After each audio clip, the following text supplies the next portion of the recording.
Every cookbook needs an organizing principle, be it seasons, ingredients, courses, or sometimes entire menus.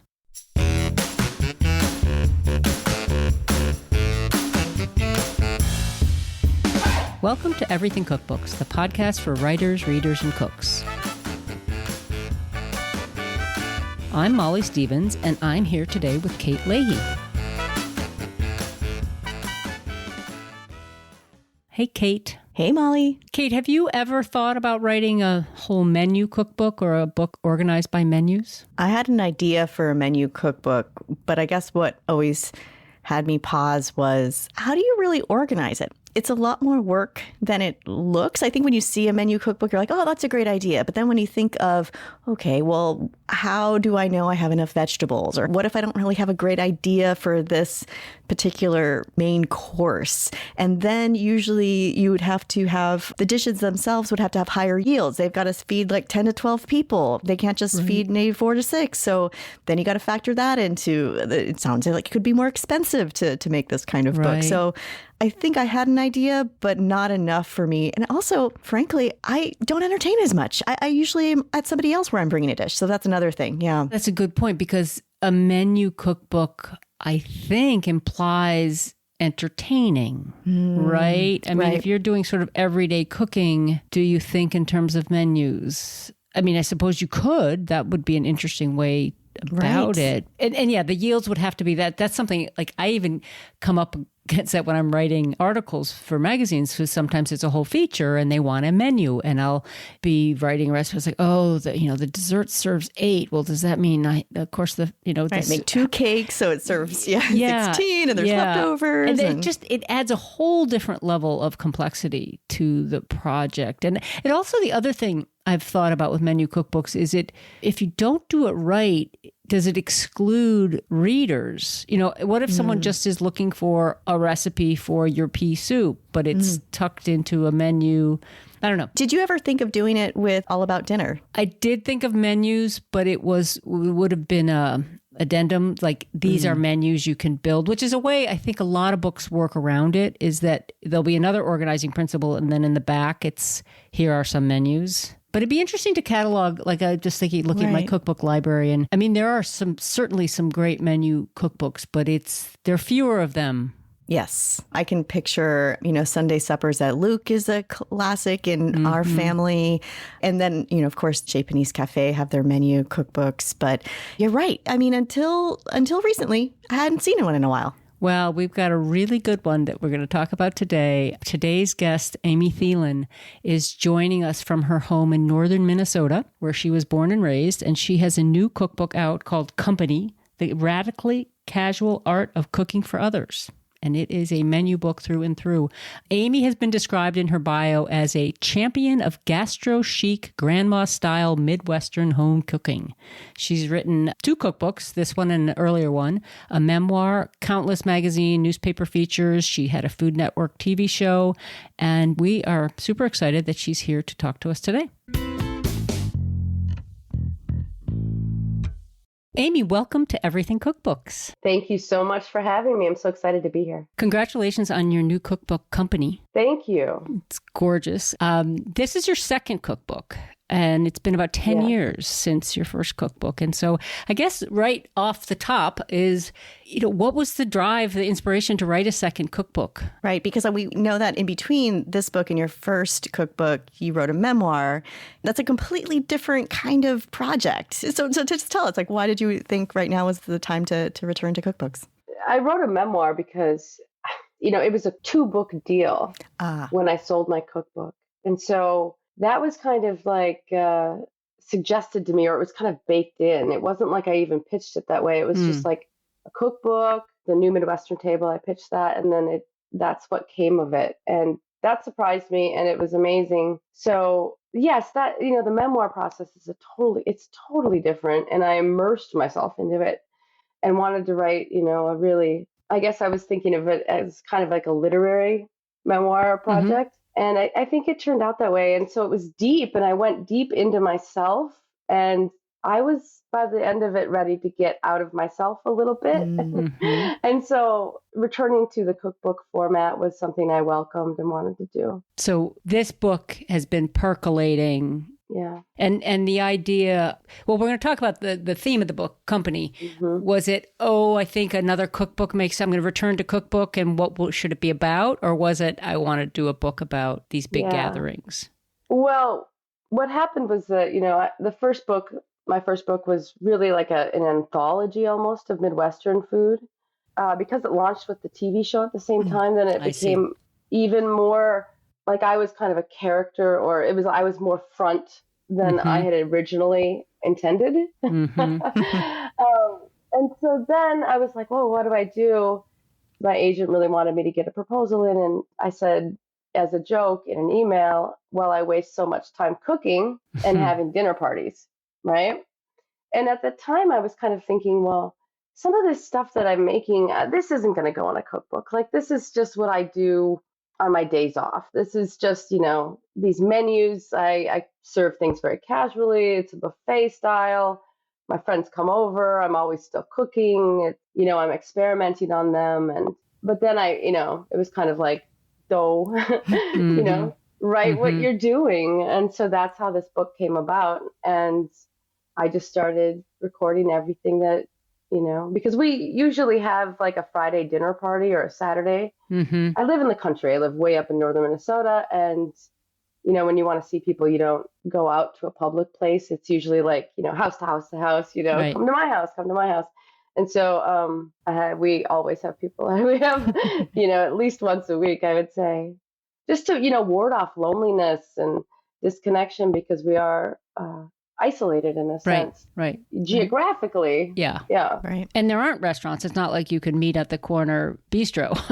I mean, there's the Two Inlet store, which is a bar and a great burger joint, and that's 5 minutes away. But otherwise, I live 25 minutes outside of the small town that's my hometown that has a population of 4,000. And there are 4 or 5 restaurants that usually don't change their menu. So, as a local, like, I've been there.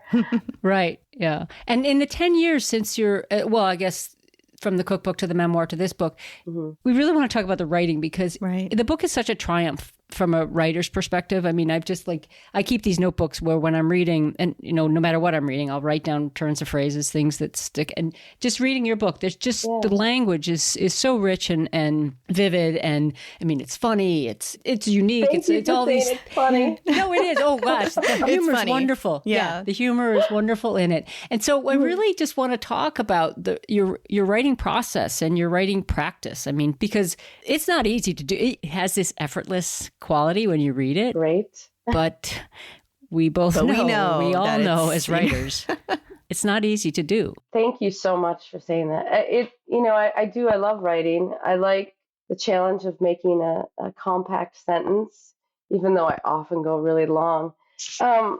I don't know how to get into it. It's so big, Yeah, That's okay. So you have this idea for a book about having people over in these casual sort of gatherings where we want to get into just some of the turns of phrases you use in the book, but, you call entertaining the E word. So your approach is not, you don't want to do the quote unquote entertaining book where it's all about starch napkins or something. So this book kind of, to me, I should confess this on a cookbook podcast, but I don't have cookbooks on my bedside table. It's too much. It feels to work. Like, not that it's work to read cookbooks, but it's too close to work.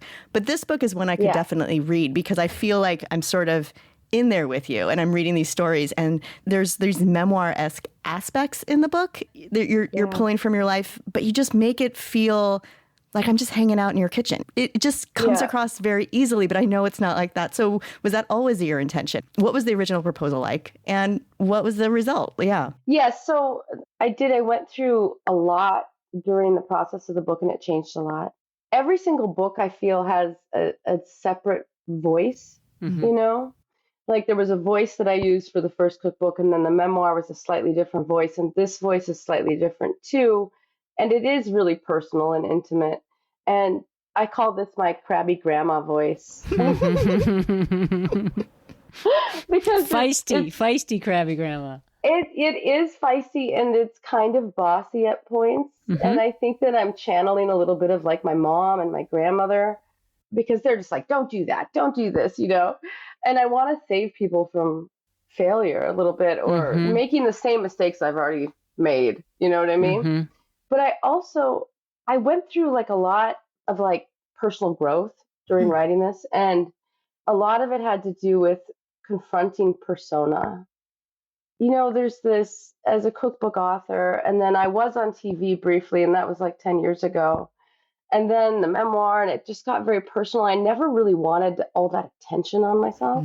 And I also felt the pressure of, being this like aspirational, like, maven or something where, this is what I do. And that made me uncomfortable as a feminist, It just like it was hard. So I feel like this book, the voice I finally tapped into and where I thought it started to fly is when I just was like acknowledging that. And I'm like, no, we're in this together.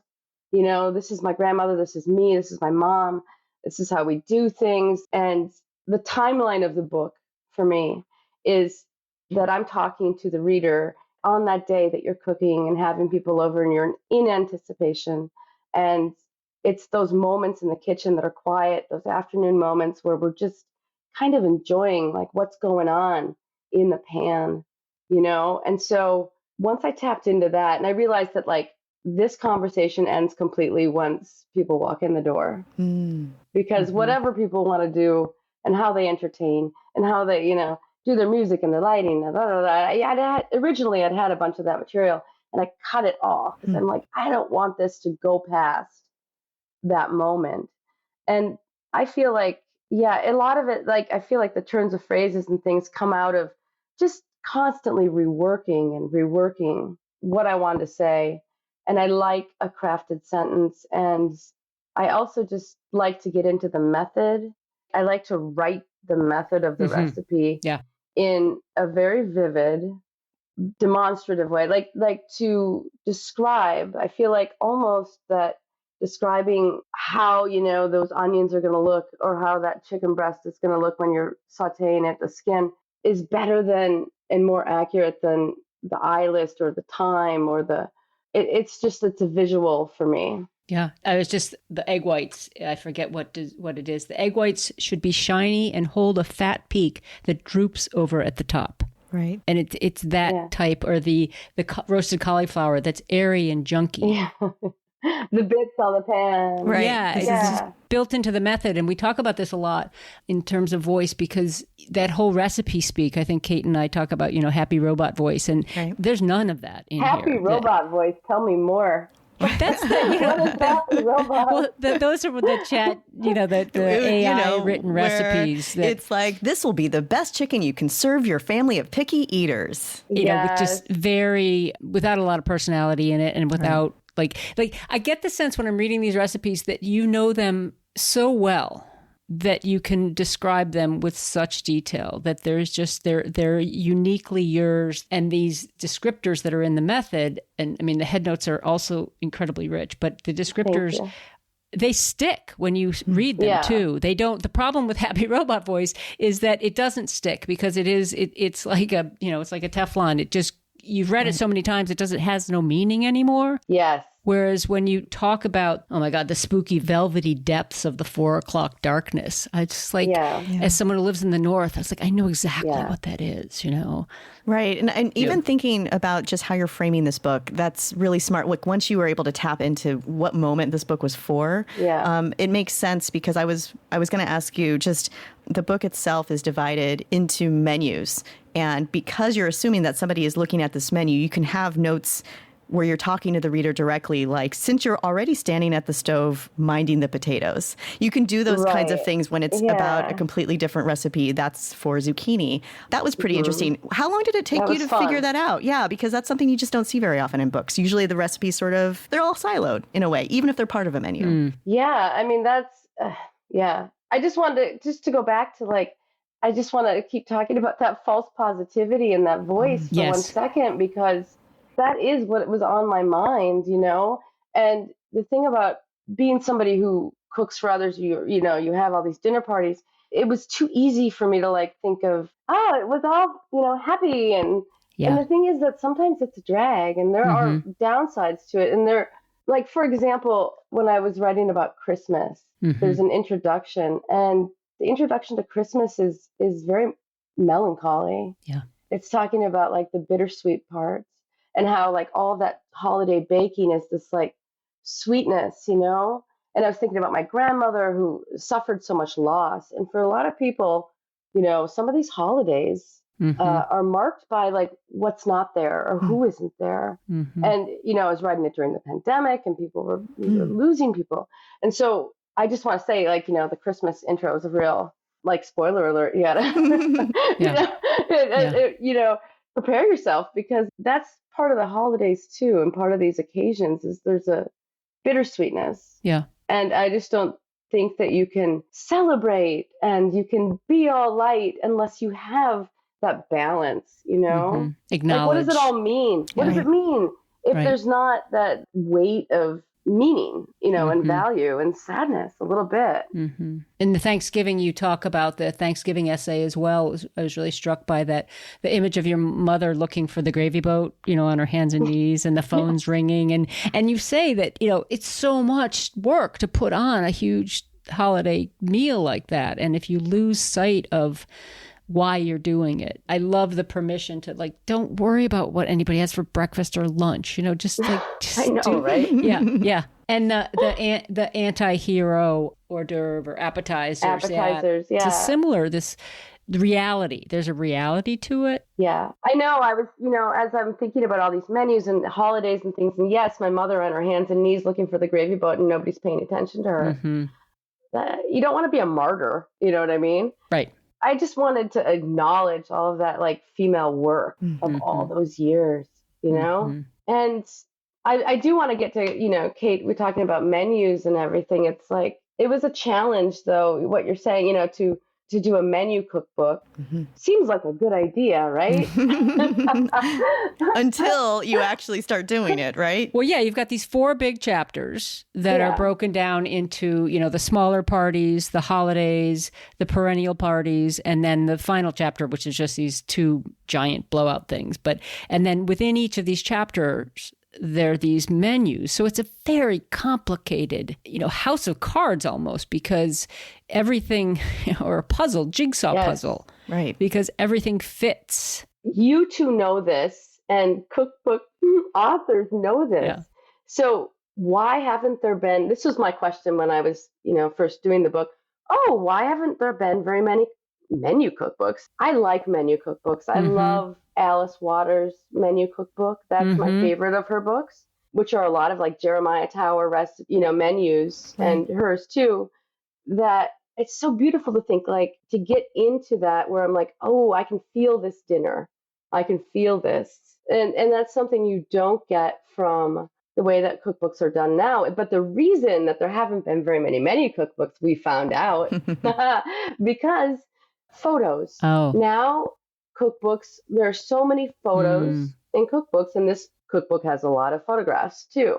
And there's an expectation now that you pair a recipe with its photograph, and readers really want to see what they look like, right? What the finished recipe looks like. But when you do that and you have a photo shoot and you have to make all of the recipes in that menu, they have to be part of the same story, the same visual story.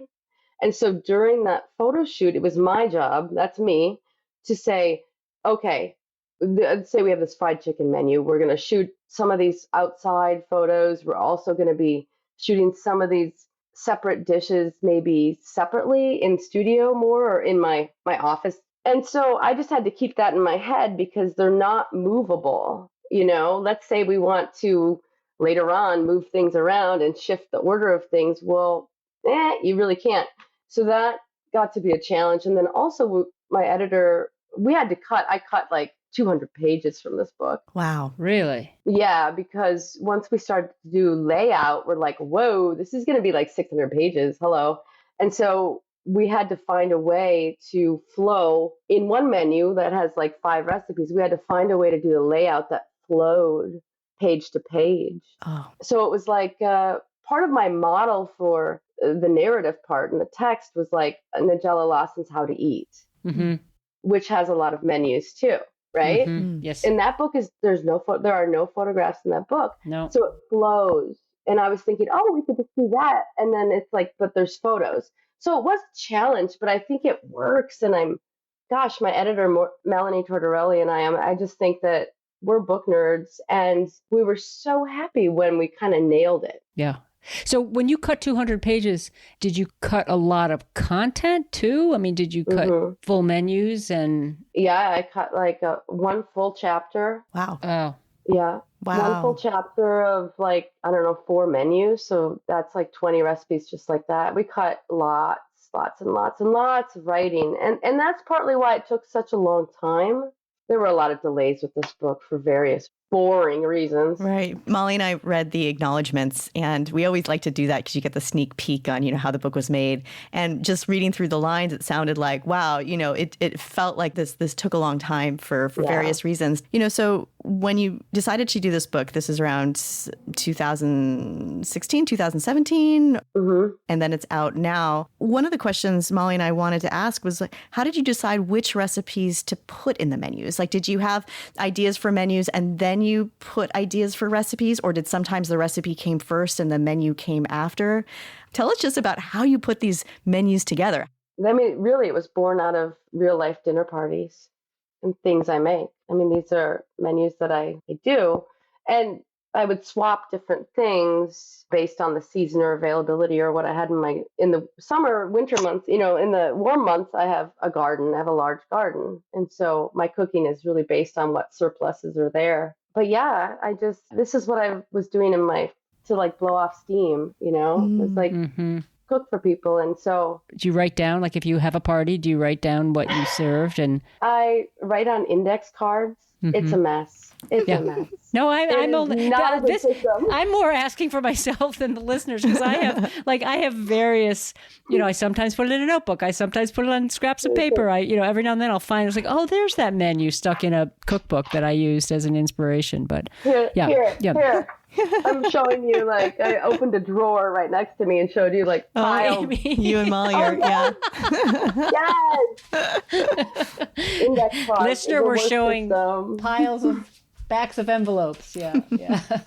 No, I keep those like 4x6 index cards in my junk drawer in my kitchen, which is my everything drawer. And I just pull them out.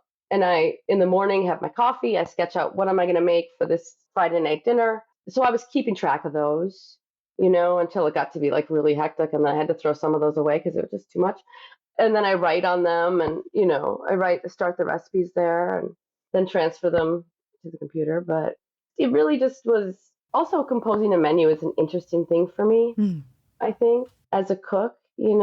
This is what, as cookbook authors, we have all of our separate recipes and we really leave it up to, people, the public are like, I'm going to pick one of your things or two of your things and make them together. But it's really all on the home cook to figure out what goes together. And my mom's a really great cook. And she always kind of cooked in this format that I've used here, which is like a kind of a rural meat and three, And there's a couple vegetarian menus in the book, but a lot of it is protein at the center, because I really do like that format of, 2 or 3 vegetables, because in the end, then your plate is like a really good, healthy ratio. You can make things rich and make things delicious. And, you wouldn't want to eat like a whole plate of that fried chicken. You have like 3 or 4 things around it.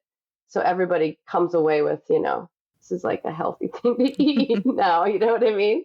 So, and I really loved, like, my mom would, in the shower, us kids would be like getting ready for school, and she'd go around and be like, well, we're going to have this pork for this. And then, what vegetables do you want? Do you want corn? You want beans? And she's like, no, you can't pick 2 greens. It's got to be like 1 orange, 1 yellow. From that, though, I learned it's just very ingrained that, like, you have to have all of your sides. Things have to work together on a plate. Like, there are these great moments where, like, the cream corn kind of runs into the squash. And it's like, that's a beautiful moment. And making menus, I felt like, was as close as I could get to, I guess, being a chef, like I used to be when I cooked in fine dining. When I cooked in fine dining, it's like you have a dish where it's like a fish, and then it's with like this corn chowder underneath it or potato, you know what I mean? And it's a composition.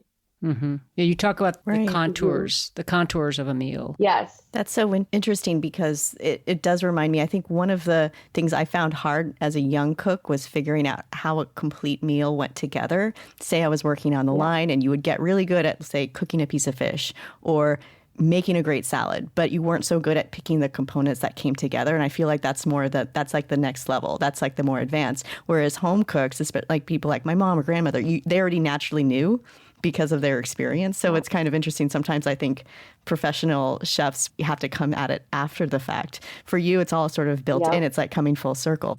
It seems to me that you were destined to do a menu cookbook of some sort. Like this is kind of like how you like to cook. Yeah, I mean, I feel like that is this weird like knowledge and missing link.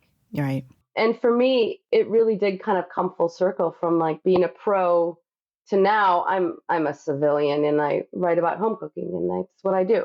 But it did kind of merge those things. And I think that there's a lot of knowledge like in cooks who are descended from cooks, especially, like you learn that how to make a menu, I certainly did.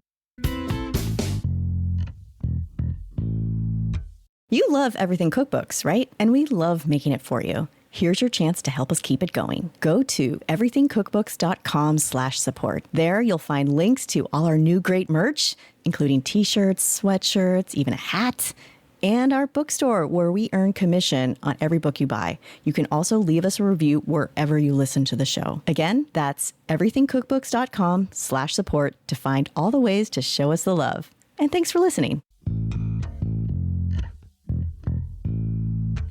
One of the things I love about this book is, as we said earlier, it's not all about just the glamorous part of cooking and like, let's show our jazz hands or whatnot. Like you have a whole page dedicated to like, let's talk about money. You had to cut, 200 pages, but you kept in the page about doing the dishes. So tell us just about what you decided to keep. Yeah, the essay called, I think it's Let's Talk About Thrift.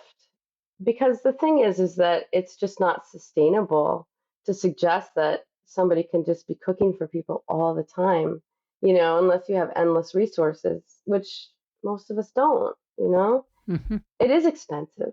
It's expensive to throw all these parties. And so I feel like food cost is kind of like the elephant in the room, and it's never really addressed very often in cookbooks. And I wanted to bring that up, that, there are ways to kind of be thrifty and hide your thrift.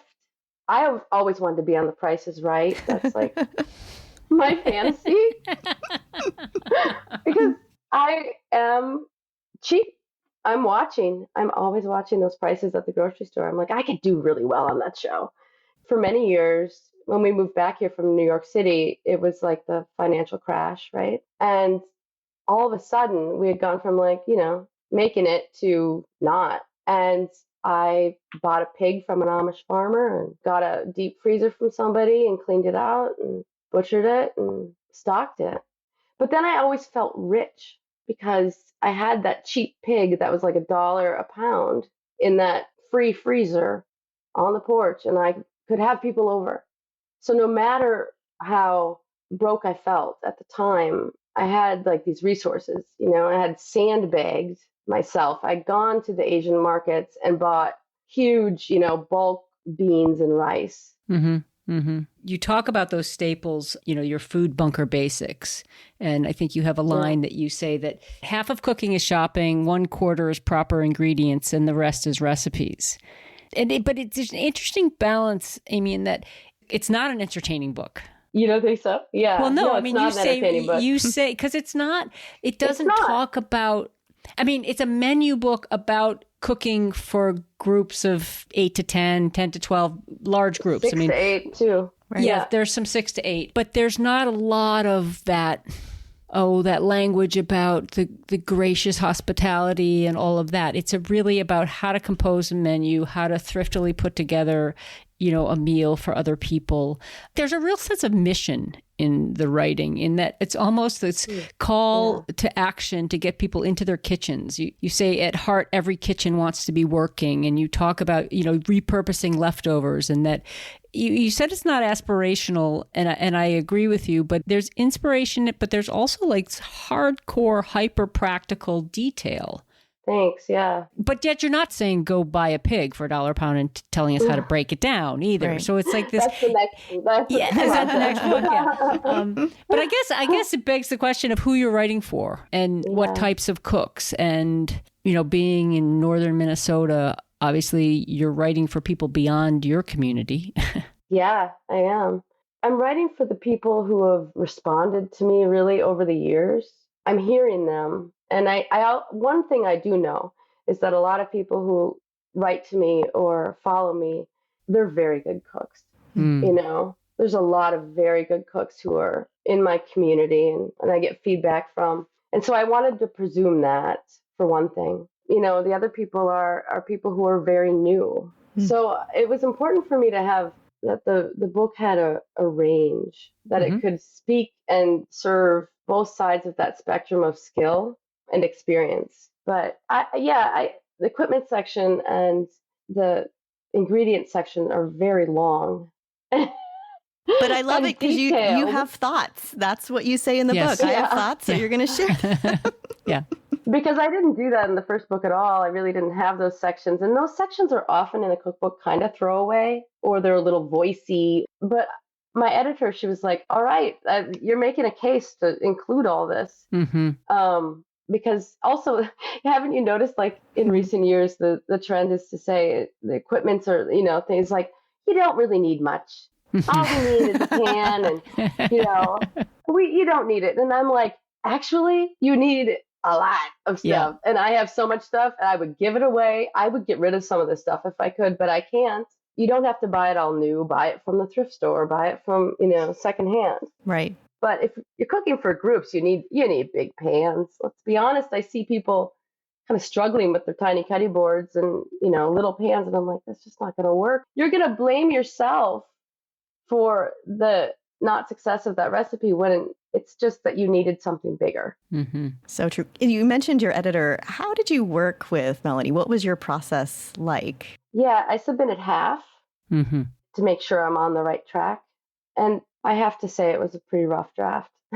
She's a really good editor and she was incredibly encouraging. And this book, especially the layout stuff too, and even just the voices and all the content, it's very much collaboration. She really helped shape it, and because it changed a lot from like during the pandemic. So the writing of this book spanned the pandemic, and it started in one place, and then it just got more. I missed people so much, and it felt like more weighty. And like I said, we cut out anything having to do with the actual throwing of a dinner party. It just felt presumptuous to me. Then I'm like, I don't want to presume what you do, I just want to talk about the chicken in the pan. I love what you said. I just think it's so valuable what you said, that your first draft was very rough, because I think for so many writers, our first drafts are rough. Sometimes they just suck. I mean, sometimes they're rough. They're just very rough. And to know that it's okay to have that, and that's a starting point, or that's a midway point, or that's a point in the process, because when you read this book, to know that it was rough at some point, I just think gives us all a little bit more, I don't know, as writers, hope. It's like, we're all starting somewhere. And if you have a good relationship with your editor or with an editor or somehow with a team, you can get it to a point that it's very far from rough. No, that's really interesting. Well, my thinking is very fragmented. And that would, that hence index cards that are scattered all over, right? Yeah. But I mean, there were like beginnings of thoughts and, there's things I want to include. And it was rough. It was very fragmented. Was there anything that you took from the memoir process that just naturally fit into the way you write certain things now? Or was that just a completely different process? It's a good question. I feel like the memoir kind of therapeutic, or I feel like I found myself, So I think it just helped me strengthen my voice and told me like what I'm actually doing in life. I really had to interrogate things with that. Yeah, I don't know.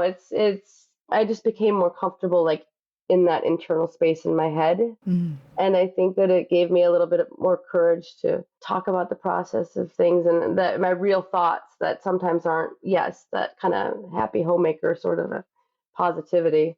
Yeah, I don't know. I think that it just gave it that depth. Because there's stories in here that clearly, they touch on bigger pieces of the memoir, the Christmas stories and your family story, but they're told here in a different way. They're just told here to sort of set up the menu. It's an interesting, and I want to get into the design and the photography and how that all happened, because a lot of this, it's personal and that we feel like, I feel like we've been to your home, but yet not overly intimate. And that's a interesting balance to be able to strike, that we're not really seeing everything, but we are getting a picture. I don't know if I'm being very articulate with this, but no, I hear what you're saying, but I think I wanted to leave a little bit of space for people to make their own pictures. Right. Yeah, I love that. Do you know what I mean? Like, absolutely. Writing the memoir, what it changed for me and how it kind of came to this is that I'd drop into story and do quotes, and I would drop right into scene. You know what I mean? And like you said, like that scene of my mom looking for the gravy boat, that could be in a short story or a memoir or, because it's so in the scene, it's telling that story. You're right in there.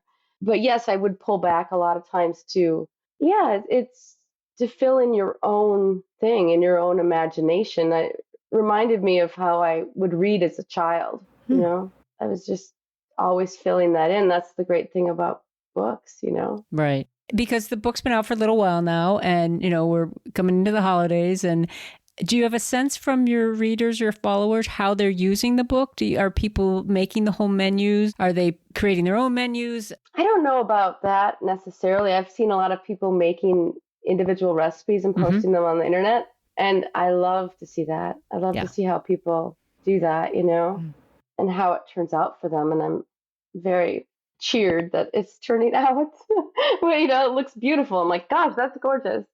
I don't know. I think some people are making the menus. What I see also is I can see that people are talking about, we're going to put this in our cookbook club. Oh, that's We're going to use this, for cookbook clubs. I didn't know about the cookbook club. I guess nobody really has invited me to be in a cookbook club where let's cook the book, like 0 invitations. I don't know if you guys have gotten. I've never gotten an invitation either, now that I think about it. No, me neither. No. But I could see a cookbook club doing like a menu, and people each one brings a dish from the menu. Yes. I see that happening and starting to happen for sure. Yeah. I wanted to go back just on how this book was made. So you talked a little bit about how complicated the photography was. How long did it take to do the photography? Because we have wintry photos in here. We have summery photos. You have this beautiful sort of like hint of a Christmas scene, but it's like you can't just stage these kinds of photos. So How did you work with your photographer? How did you get the images? Yeah, she's amazing, Kristen Teig. And she's worked with my editor, Melanie, at Norton on a couple of other books. She's a really great photographer who has such a wide range. And it was important for me to find somebody who could really shoot food and kind of a food whisperer. You know what I mean? Like some of those photographers who really just get into it and are really good at that, but then also good at other things. And she had, stylistically, she's not really wed to like one signature thing. So she was very adept and it was flexible and she could do all these things. And she came to my house 3 times. Okay. I live in northern Minnesota where the seasons are very distinct. It's like summer and it's an explosion of green. And then it's winter. And we are one of the few places that still has reliably a snowy looking winter. And so we had a photo shoot. Most of it took place in August, that first week of August, when the harvest of tomatoes and cucumbers are kind of converging, so I can get beautiful produce, which is so important because you can't, if we're talking about a summer dish, you can't, like the zucchini carpaccio, it has to be. You can't fake that. No. You can't fake it. Yeah. And so most of these photos were taken in the summer and a lot of the recipe shots, But then we did a lot of recipe stuff in the winter too, and the whole crew came back. So, and then Kristen Teig also decides, she's like, we don't have enough fall. I'm just going to come out for 3 days in the fall. And I was like, yes. And so we shot a lot of interesting stuff then where, we went up to this like meat locker in Bemidji, and there's this nice shot of like the fish in this blue cooler. And that's just from there, that's us traveling and driving around. And the Christmas stuff is like a real 13-foot tree that Aaron and I cut down in the woods and brought in, which we do every year. Oh, and you have people in the, I'm assuming some of these are like your friends that would come to these. Was it sort of like, we're doing a photo shoot, come on over, you'll get some food? How did that work? Yeah. Over the years, I live in a small community and I reuse the same people. It's not like you can hire extras. So my friends are used to it. I know, who's game for it. They're funny. They're like, okay, do I bring 2 shirts? And my stylist, I have a long-term stylist. I've worked with Alison Hoekstra, so they know her. One of the shoots we shot at a friend's cabin. The opening spread to Perennial Parties it's a beautiful shot of this very old, cool cabin on a lake that's like 10 miles from me, and that's one of our dearest friends. And her dad built that cabin back in the 70s. He ran like a log cabin workshop. There's a lot of hippies around here, and there's a lot of like good, cool places to shoot things, but most of it was at my house. But we did go to Nicole's house offsite to do that one. Yeah, that was the thing. I was looking at these photos and like, I want to come over. Look at these. Yeah, you're invited. I know. Hard to get here. Yeah, that's true. But once you're here, I'll cook for you. Molly and I are going to like raise our hands. We're like, yeah, we're getting there. Yeah. So I'm curious about the testing for these recipes. Was that something you were able to do throughout, or did you batch it all up at the end, or do you have a community that helps you test? I do. I have a community that I give the recipes to people. And what I've also found is I hire somebody to come into my kitchen and make them alongside me. Yeah. That I found is the most effective and the best way, because then I'm kind of watching and seeing what choices they make and what they do. As they're reading your text. Yeah. And as they're making my recipe, I'm testing something else or developing usually something else at the same time, because the kitchen, we can both work in there. And so then I can put into the method or into the recipe, like, don't do this. You know what I mean? Yeah. Make sure that when you're making this mincemeat baklava, that you don't pat down too hard, because I'm watching my assistant test it, like, she's like patting it so hard. And I'm like, I'm like, oh gosh, that's going to make it really tough. Don't do that. It wouldn't be something I would have done on my own. Yeah. No, it's really smart. It's like a beta reader, right? Sometimes you write something and you don't think, and you think it comes out this way, and somebody says, I don't understand. What did you mean about the cat in this scene or something? It's like, oh, well, Right. But if the person is, because I've done the same thing, and if the person's in the kitchen with you, they might not ask you the question because they don't think it's a question. It just says pat it down, and they're patting it down. And if you hadn't seen them do it, it wouldn't have come up. And so it is interesting if you could just sort of keep half an eye on what they're doing without interfering, and then be like, oh, I need to specify this, that, and that. Exactly. Yeah. Really interesting. Yeah. Some of them I just tested and made so many times. The book took a long time to finish, so I had plenty of time to run things a lot. Yeah. And it's also, there's something about this style of this sort of, not all of the recipes, but, and I should probably think of some examples here, but there's a certain style where it's like, if you've made this enough time, it's going to work. It's a very straightforward, I know gutsy is a word that gets overused with your food, but it does have a sort of a vibrancy that I don't think is complicated to it. It's like, this is how it goes together, and this is what it is. Right. At one point I say ingredients with their annoying natural variables. Yeah. Yeah. It's true. Like, how precise can we be in the recipe writing? Right. Really? Right. What is most precise? And I think that taste memory, honestly, is more precise than any number or quantity. It's really weird. So I really wanted to make sure that that's the first thing that readers and cooks are trusting, is their own intuition and their own senses, rather than like the number. Yeah. Because what happens is an over reliance on numbers and temperature, or it causes you to question your intuition. Yeah. And step back from the ingredients. You like put a barrier between you and the experience of the ingredients. That is another very good point. And this is something I really learned. I have a wood stove. I'm looking at it right now. It's a wood cook stove. This is one of the first days that it's cold enough to put it on. It's very imprecise. Like that's its nature. You're feeding wood into this thing. There's no way that you can write, like keep a temperature. You have to be at one with it. And at first I'm like, I had all these thermometers on the wood stove and inside the oven. And finally I'm just like, that's just not what this is. And I'm probably not going to write recipes that are from it, that, for people, but I can cook from it and I can learn from it. It's all intuition. I just love it. I find that to be a very romantic idea. Yeah, it's a cooking over live fire. But you have a standard oven that you use for your recipe development. Oh, yes. No, I have another oven.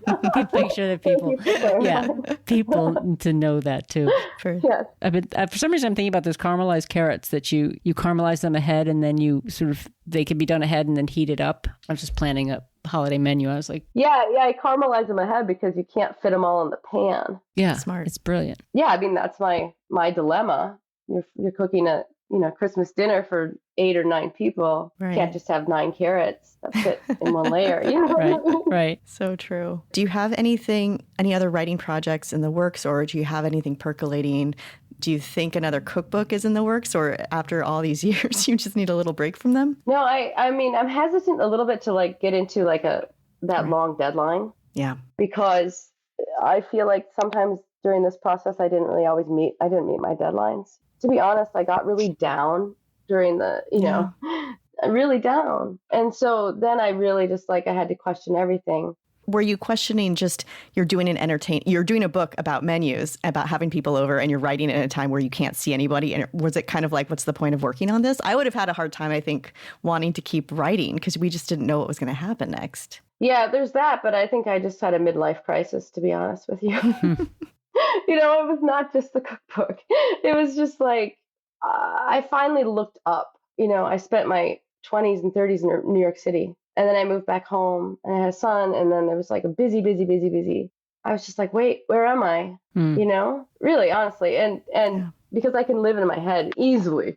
But then I was just like, wait, where am I? Yeah, it was good for me. It's good to be on the other side of it. I'll say that. Yeah. Kate and I both started off in restaurant kitchens and cooking, and then ended up in cookbook writing. And so I think the three of us and that you start out in food because you are driven to feed people, whether you're I don't know how you want to say it, you enjoy it, it's the way you're wired. And then you get into writing, and then you're by yourself and you're writing about cooking, and you're writing recipes that you hope people are making, but you don't even really know. And it's this, I don't know, for me, it was a major disconnect. And it happened to me halfway through my second book. And I was incredibly the book took forever and I was late on everything. Which book was that? That was the roasting book. That's such a good one. I have it on my shelf. And I was like, what am I doing? I don't, and it really just stopped me. It became impossible to do this thing. So, we've probably gotten off the topic. Well, what I love about this, though, is just talking about sometimes also projects do need that time because maybe you are changing or it's not the right time to just to pump out the book. Oh, I got to meet the deadline, just get it to the market. Sometimes I think if you had forced this book to get out in 2019 or something, it would have been a very different book. It probably would have been I can't imagine it being this book. No. And so maybe it just needed the time. I think so. And it's really interesting what you say about the transmission too, where it's not direct any longer when you're writing a book. It is, just directly feeding people. Right. And you get that feedback. Right. Which is so essential. And I think that's why when I have dinner parties, I do kind of always have a work in progress recipe. I'm like, well, this is still developing this. So would love your feedback, Yeah. And people give it and they're just like, yeah, I don't like this, or that's too much nutmeg for me. whatever. Yeah, that's smart. Yeah. Do you have a newsletter now? I have a Substack that, oh my gosh, I have to do. Okay. Well, you put that out there. Yeah. Yes, I do. That's like every day. I'm like, do it now. Do that first post. Because I'm on tour and I've been on tour. I just got back from New York City and then LA. And then the book launched like a little over a month ago. And I did a lot of things like around here, Minneapolis, and then my hometown and Fargo and Molliers and Grand Forks. And because I live so far away, there's so much travel, add an extra day to everything because I have to fly into a real small airport to get home and then I have to drive home, so it's been a little bit scattered with moving. And then also the garden came in. I'm like, I have to go dig potatoes today, Right. Well, you're heading into the quieter season, so things will settle down. Yes. I'm excited to work on that newsletter and then another book. Cookbook or something else? I guess I just think a cookbook. I feel like right now I like writing, if people would still bear with me, I like writing cookbooks that are also about other things. Yeah. That there's space in them maybe to talk about, I don't know, just cultural things, personal things. And I feel like that's the way that the industry and books, I think it's allowable. I think it's acceptable. So, and I think people like it. So that gives you, all of us like this kind of space to, you don't have to write a memoir, but you can have these little pieces of yourself in things and people like that or want that. I think the public wants that. Yeah. So that's good for me. That's good for us. Mm-hmm. Well, thank you so much for coming and sharing with us and talking to us today. We're super excited to meet you and about your book. Congratulations. It's been a really, really great conversation. Thank you. Thank you for listening to Everything Cookbooks. For more episodes and ways to contact us, go to our website, everythingcookbooks.com. The show is also available on Apple Podcasts or wherever you get your audio. And if you like what you hear, please leave a review. It really does help. Any book mentioned in the show can be found on our affiliate page at bookshop.org. Thank you to our editor, Abby Circatella. And until next time, keep on writing, reading, and cooking.